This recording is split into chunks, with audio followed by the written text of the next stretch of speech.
இதை பார்க்குறதுக்கு எப்படி இருக்குது, நல்லா இருக்கா? இதை வந்து தண்ணி உள்ளே போட்டோம்னா இன்னும் மினுங்கும்.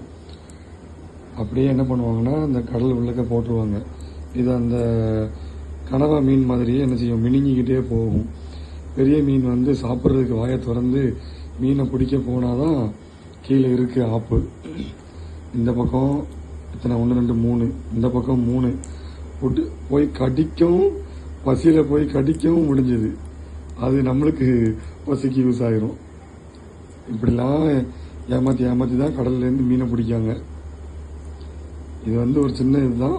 இந்த மாதிரி பல விதமான ஏமாற்றங்கள் மீனை ஏமாற்றி தான் என்ன பண்ணுறாங்க, பிடிக்கிறாங்க. லைட்டு போட்டு அங்கே வர வைக்கிறது, அந்த மாதிரி. நார்மலாக வலையை போட்டு மீன் பிடிச்ச காலமாக முடிஞ்சு போச்சு. இப்போ மீனுக்கு என்ன பிடிக்குமோ அந்த மாதிரி ஆர்டிஃபிஷியலாக ரெடி பண்ணி அந்த மீனை ஏமாற்றி வலைக்கு வர வைக்கிறது தான் இப்போ உள்ள காலம்.